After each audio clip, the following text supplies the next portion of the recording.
Hello everyone, welcome to my channel. I hope आप सब अच्छे होंगे। आज मैंने ये हिंदी की पाठ्य योजना बनाई है। कारक हमारा टॉपिक है, उसके ऊपर मैं आपको पूरी वीडियो अच्छे से एक्सप्लेन करूंगी। अगर आपको और लेसन प्लान देखनी है तो मैंने प्लेलिस्ट भी बना रखी है, हिंदी, इंग्लिश, मैथ्स, ईवीएस सबकी। और अब मैंने रिसेंटली एम्प्लॉयमेंट न्यूज़ भी देना स्टार्ट करा है। सो आप वैकेंसीज भी देख सकते हैं, टीचिंग और नॉन टीचिंग पोस्ट दोनों की। ठीक है, मेरे चैनल पर जाके और वीडियोज़ के लिए सब्सक्राइब करना मत भूलना। और अगर वीडियो पसंद आए तो लास्ट में लाइक ज़रूर करके जाना। तो चलिए स्टार्ट करते हैं हिंदी की पाठ्य योजना। हम सबसे पहले अपनी डिटेल्स लिखेंगे। अध्यापक का नाम, कक्षा हमारी 6 या 7 के लिए हम इसे यूज़ कर सकते हैं। ठीक है, इस्तेमाल कर सकते हैं हम ये लेसन प्लान। और उसके बाद हमारा विषय आ जाएगा जो कि है हिंदी व्याकरण। ठीक है, फिर शीर्षक हमारा टॉपिक है आज का कारक। फिर हम दिनांक यानी कि डेट लिखेंगे, हम अपनी जिस दिन हमें पढ़ाना है वो वाली डेट। अवधि होगी हमारी 40 मिनट। ठीक है, 40 मिनट हम लिख देंगे यहाँ पे कि हमें ये पाठ पढ़ाने के लिए 40 मिनट लगेंगे करीबन। उसके बाद सामान्य उद्देश्य देख लेते हैं। सामान्य उद्देश्य जो होते हैं हमारे विषय से रिलेटेड होते हैं। ठीक है, यानी कि हिंदी व्याकरण से रिलेटेड होंगे। ये आप सब में सेम लिख सकते हैं। सारे हिंदी व्याकरण के लेसन प्लान में आप ये सेम सामान्य उद्देश्य लिख सकते हैं। ठीक है, तो पहला है हिंदी भाषा के प्रति रुचि उत्पन्न करना। दूसरा है हिंदी भाषा को सही तरह से बोलना, लिखना व पढ़ना सिखाना।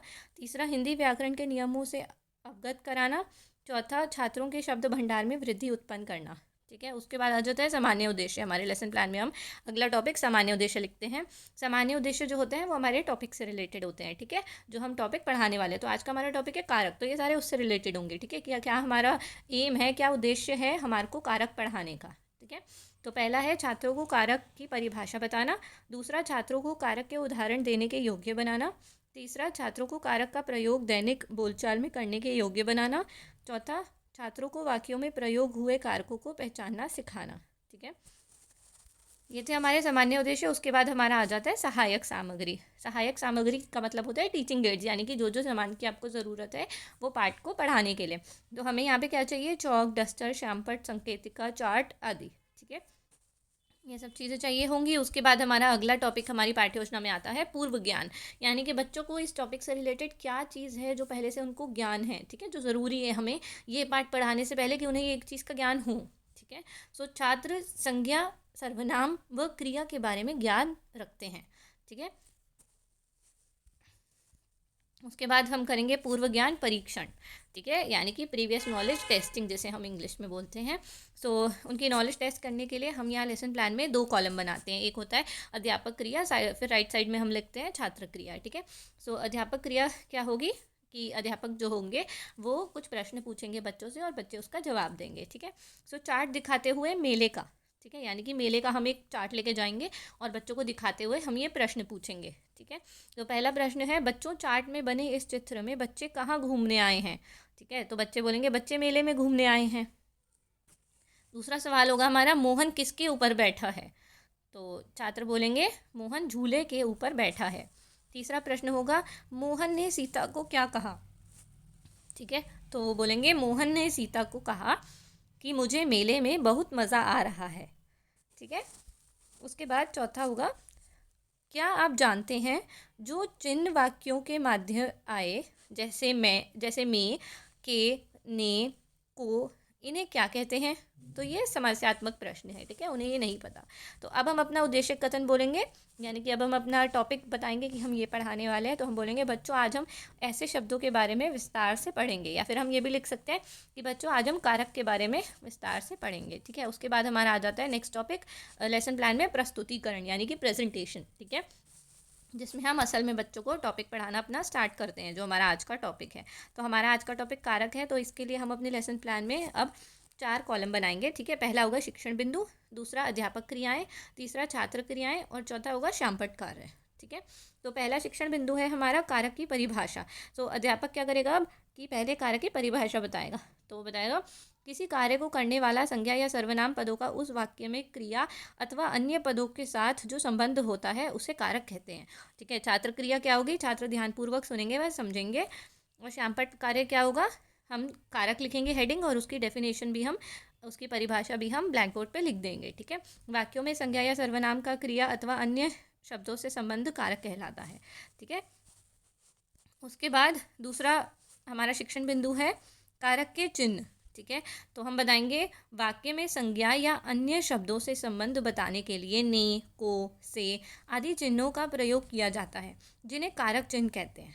ठीक है। सो यही चीज़ हम ब्लैक बोर्ड पे भी लिख देंगे। कारक के चिन्ह क्या है, ने, को, से, के लिए, ठीक है, ये सब जो हम वाक्य में प्रयोग करते हैं, ठीक है। उसके बाद तीसरा हमारा शिक्षण बिंदु है कारक के प्रकार, ठीक है। अब इसके टाइप्स क्या क्या हैं, तो हम बताएंगे हिंदी में कारक के 8 प्रकार होते हैं, ठीक है। हमसे मेरा मतलब है कि टीचर बताएगी, ठीक है। सो पहला है कर्ता ने, दूसरा कर्म को, तीसरा करण से, चौथा संप्रदान के लिए, फिफ्थ अपादान से अलग, सिक्स संबंध का, की, रे, री, सेवन्थ अधिकरण में, पर, एट्थ संबोधन है, अरे, ठीक है। सभी छात्र कारक के प्रकार अपनी कॉपियों में लिखेंगे और हम ये ब्लैक बोर्ड पे भी साथ साथ में लिख देंगे सेम चीज़, ठीक है, कारक के प्रकार।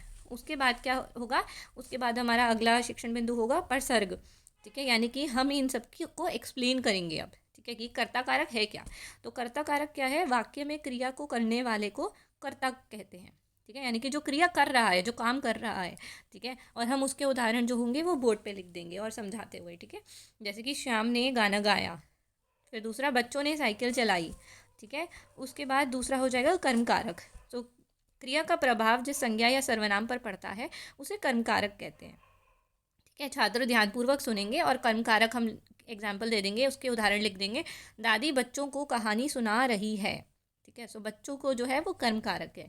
श्याम ने राम को किताब दी, ठीक है, तो राम को अंडरलाइन कर देंगे हम कि ये कर्म कारक है, ठीक है।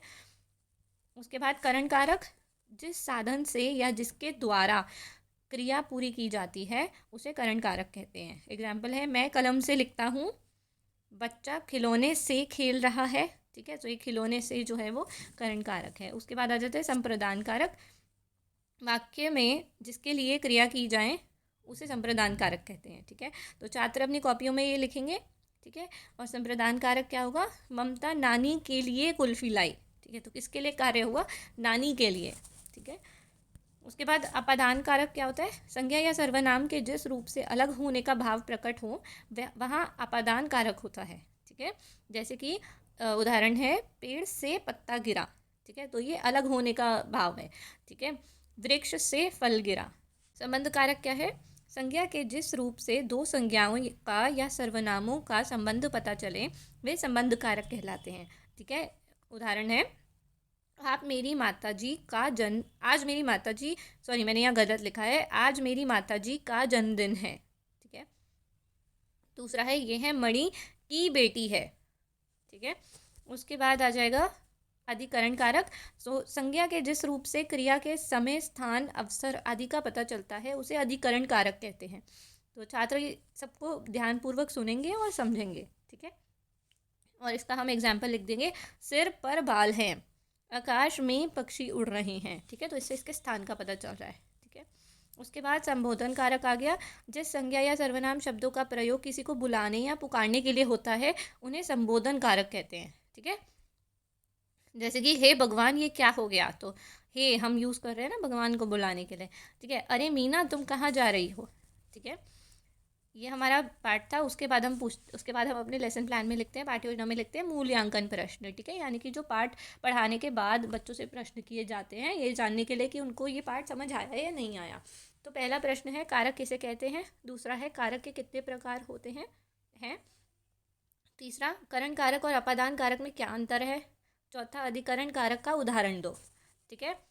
और ये प्रश्न पूछने के बाद अगर बच्चों को फिर भी कोई डाउट होता है तो हम उन्हें समझाते हैं, ठीक है। फिर आ जाएगा हमारा गृह कार्य लास्ट। तो हमने क्वेश्चन दिया है, उचित कारक चिन्ह से रिक्त स्थान भरो। पहला है, विकास डैश एक सुंदर चित्र बनाया, ठीक है, तो इसमें क्या आएगा, विकास ने एक सुंदर चित्र बनाया, ठीक है, तो उनको खुद फिल करना होगा। दूसरा है, पत्र डैश कलम डैश लिखा गया है। तीसरा, बच्चे खिलौनों डैश खेल रहे हैं। फोर्थ, बतख पानी डैश तैर रही है, ठीक है। सो ये था मेरा आज का लेसन प्लान। आई होप आपको अच्छी लगी हुई हिंदी की पाठ्य योजना कारक के ऊपर। अगर अच्छी लगी है तो कमेंट बॉक्स में भी लिख कर बताइएगा और लाइक ज़रूर करना और शेयर भी करना अपने फ्रेंड्स को जिनको इसकी ज़रूरत हो सकती है या जिनको इसकी ज़रूरत है, और सब्सक्राइब करना तो बिल्कुल नहीं भूलना। Thank you for watching.